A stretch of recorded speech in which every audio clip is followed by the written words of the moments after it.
Hello and welcome to the Haiku podcast, presented by me, Patricia. This is the second series of the podcast, and I've made some changes from series 1. In this series, there are 2 podcasts a month, both of which will be released on Mondays. But in this series, the first podcast of the month will be a podcast looking at one particular aspect of Japanese short-form poetry, and will feature 1 or 2 of our community and their work on any topic of their choosing.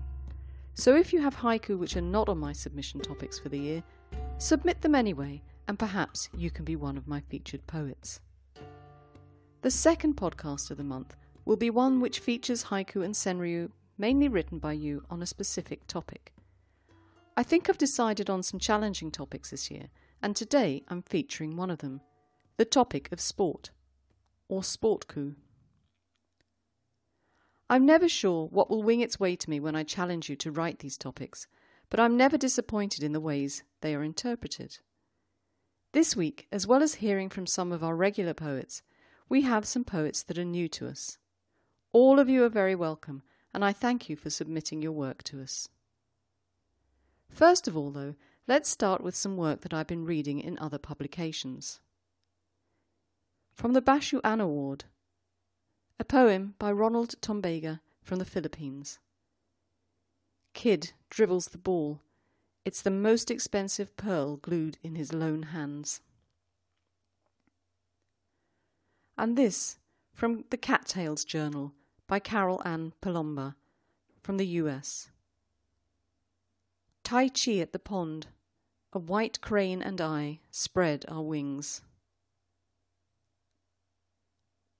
And from The Touch of a Moth, something from Bruce Ross. Tai Chi Studio, different coloured shoes on every shelf. Sticking with that theme, I'd like to go to Robert Horrobin in the Orkneys in Scotland.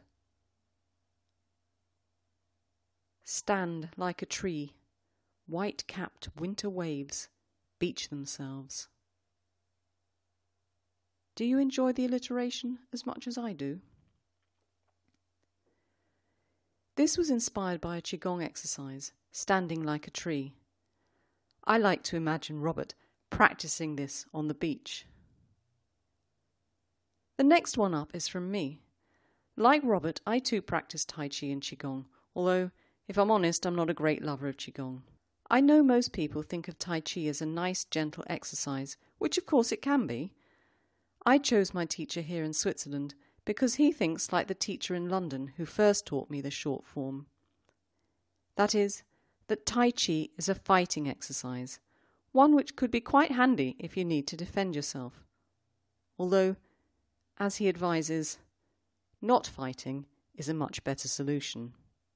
Anyway, here's my offering. Tai Chi class, fighting shadows together.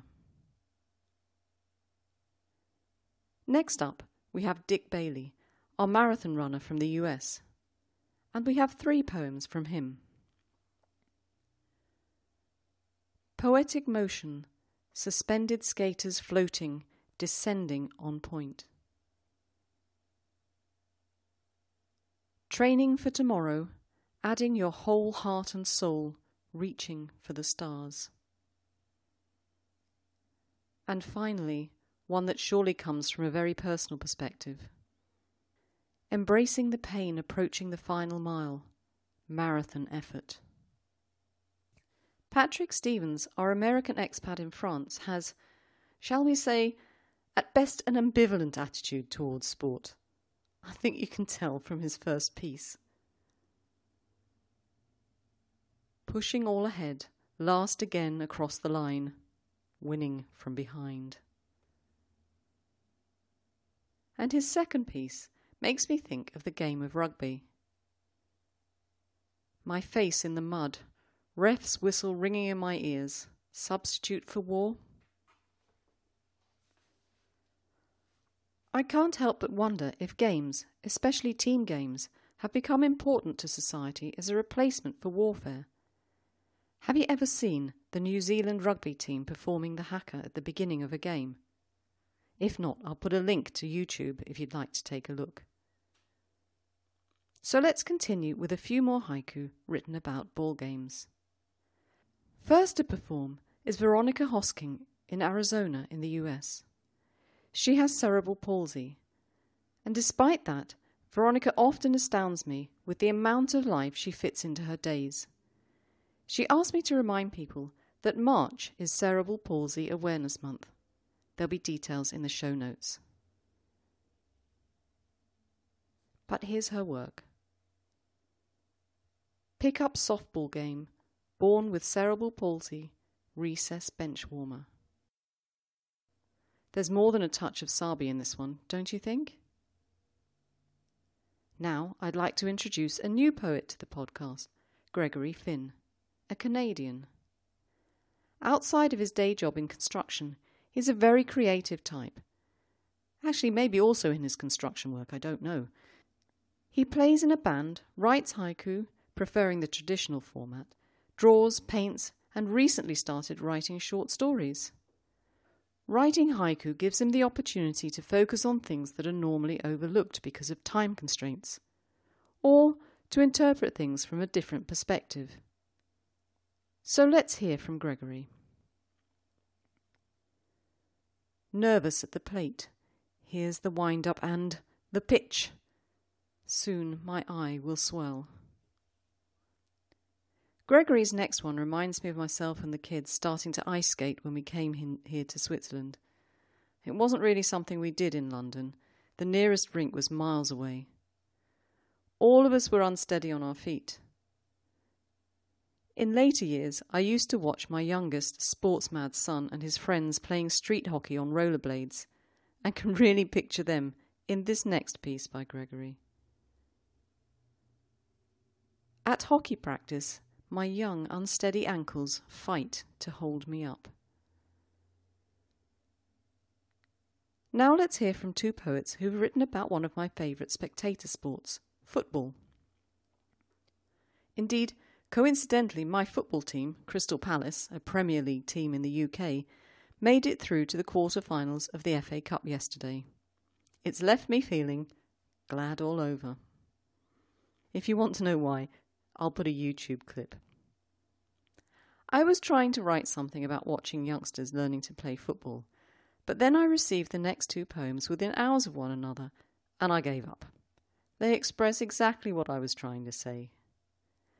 The first is from Ernesto P. Santiago. First football match, up and down with the waves, the fisherman's boat. And from Roger Watson.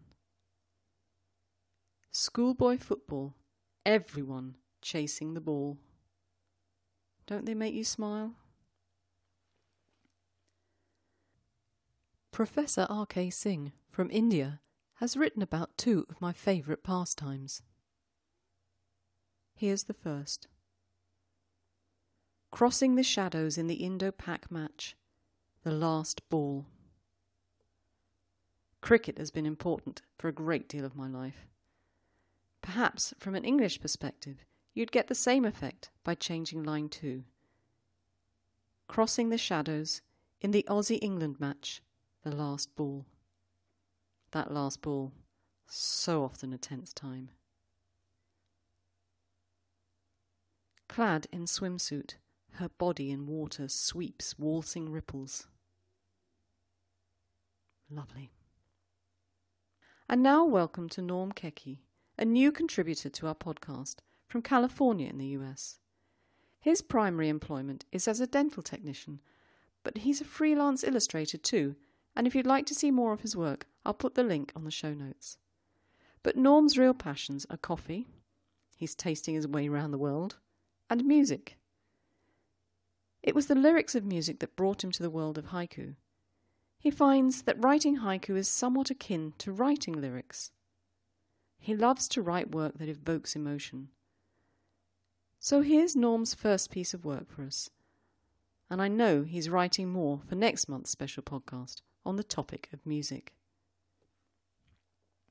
Swimmers slice through waves.